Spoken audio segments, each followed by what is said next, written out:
Good morning, good afternoon, and good evening, my friends. I hope you are well. It is my Monday. We all know how I feel about Mondays. They are not my favorite. I did not get nearly as much done as I wanted to over the weekend.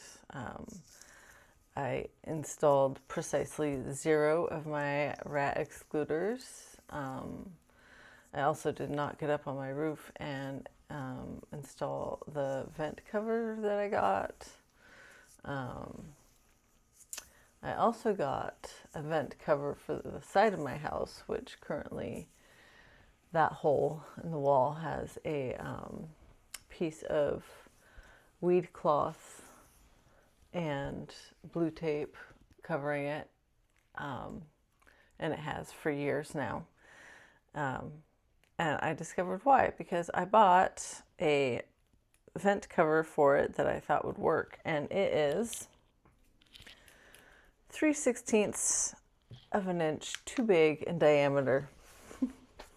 And I didn't see any other sizes when I was at the hardware store, so I have an idea in my mind of like tracing the diameter of the thing I bought onto the wall, and then using my drill with a big drill bit and just kind of like grinding it out, because it's cinder block. I don't know how well that would go, and I really don't have the energy for it right now. So the weed cloth and the blue tape stay for now.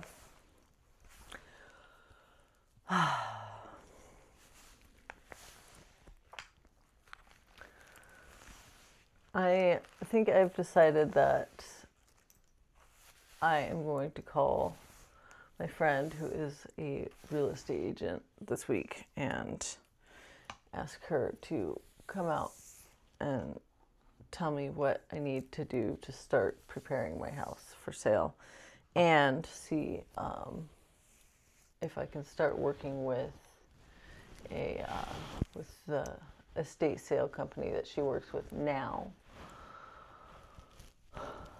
to start getting rid of stuff. I think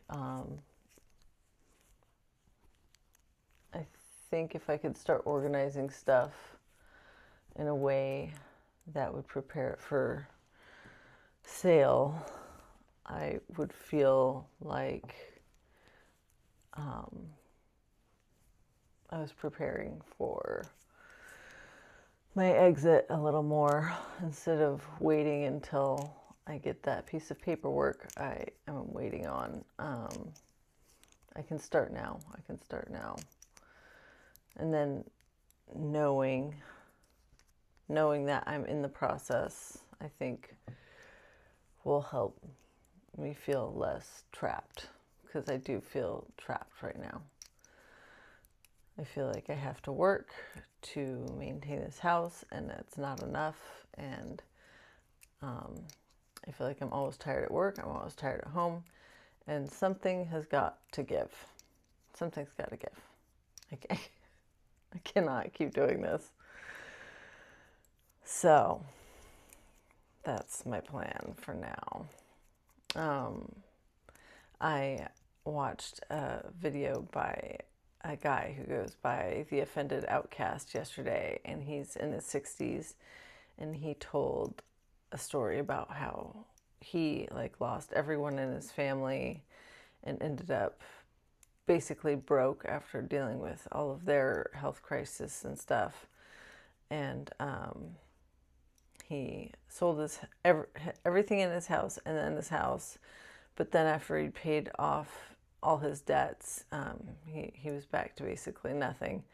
But luckily for him, he had a truck and a camper and a friend who had property, so he was able to camp on his friend's property for a while. Now it's 3 years later, and he said it all worked out really well. And it gave me hope. gave me hope. Although I don't have a driver's license or vehicle, so when I get rid of everything, I'm really gonna have like nothing. So I don't know. I'm gonna start doing it anyway. I'm gonna start getting rid of everything anyway.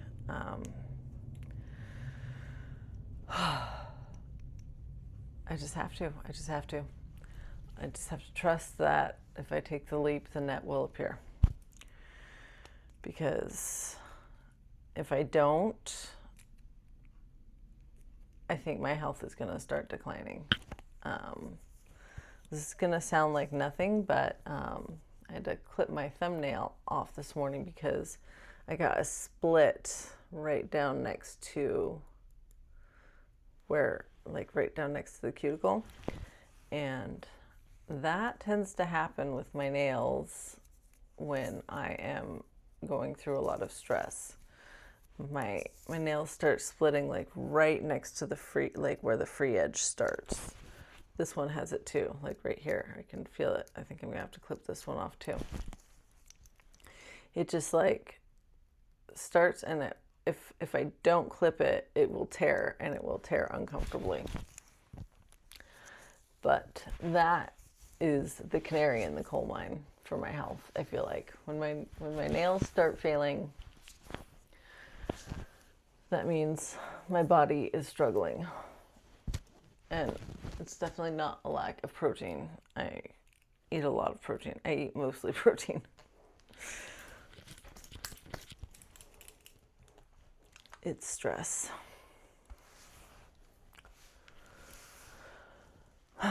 Yesterday was glorious. I allowed myself to relax like basically the entire day. I did clean my shower and do laundry and take a shower.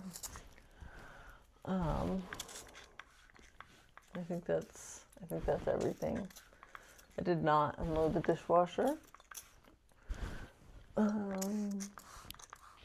did wash my coffee cup and my juice cup so that they would be ready for me this morning.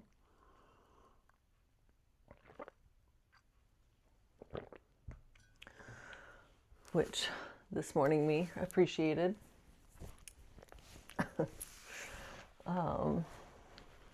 But I spent most of the day sitting out on my back patio reading.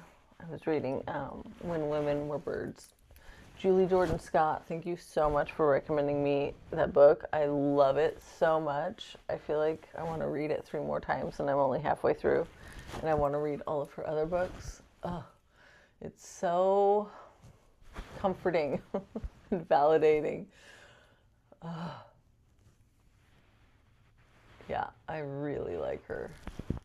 Tempest Williams.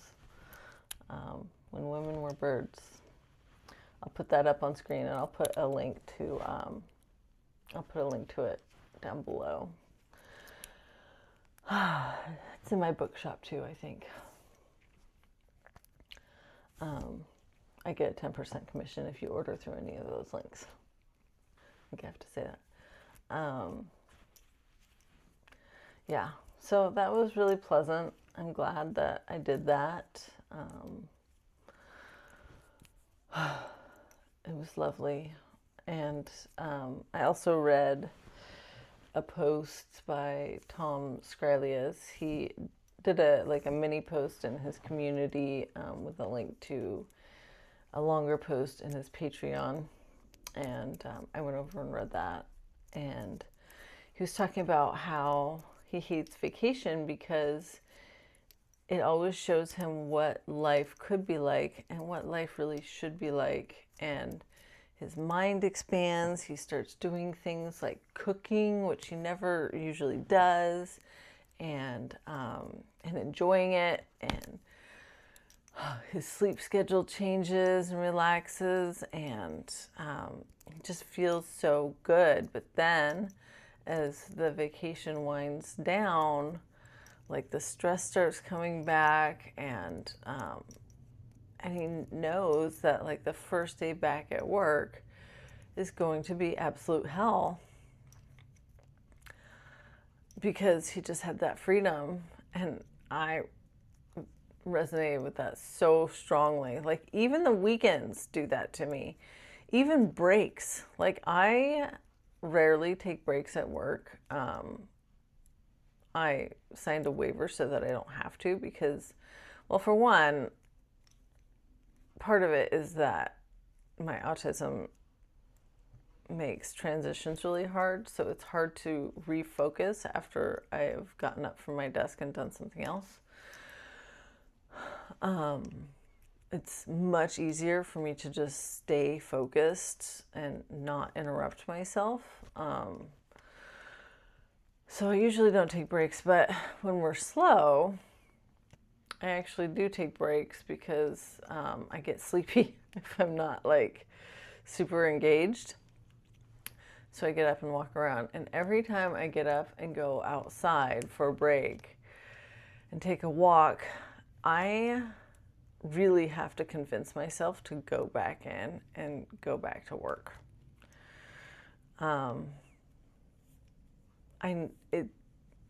It's always a conscious decision, and I always feel worse afterwards.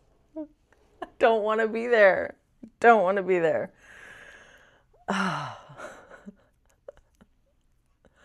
And I have tried every way of like talking myself into like seeing it differently and as a fun challenge and gamifying it so that I want to be there. And it just doesn't work. I don't want to be there. I have to honor that and stop trying to like gaslight myself into it. All right, I forgot to bring a bandana in here or earrings, but I did remember to put my Natalie Goldberg deck right in front of me so I wouldn't forget, because I've forgotten like 2 or 3 days in a row now. So sorry about that. All right, we are on day 3, card 3. All right. Another favorite I'm looking at. If you get stuck, simply write again, I'm looking at, and keep going. I didn't read the lessons on the back of the last 2, but I will on this one. I'm looking at immediately has 2 dimensions. One is what you see outside yourself. Tree in the breeze, red traffic light, green spiral notebook. And you can also switch and look inside. I'm looking at the pain in my heart. Why won't she love me? I'm looking at what I did wrong, how I eat too much and drive too fast. This is a new cue, a fresh entry point of I'm thinking of. And you guessed it. Then write the flip side, I'm not looking at. This back and forth is also good to do with I remember, I don't remember, or I forgot. Writing ultimately yearns for the truth, the nitty-gritty, the rough texture. The world might come to peace if we weren't also hidden. This is why I believe, maybe naively, that writing practice can save us. If everyone did it, we'd know our own minds and be more related and intimate with ourselves, not run by blind, unknown motivations and impulses. It could also help us be better citizens, making more thoughtful choices. So that is card 3 of the Natalie Goldberg Writing Down the Bones deck for you. All right. Thank you so much for being here. I love you. I hope you're doing well. May you be happy. May you be healthy. May you be wealthy. May you feel at ease. And may you accept yourself and all of your emotions exactly as they are in this moment. All right. Until I see you next time, I love you. Bye-bye.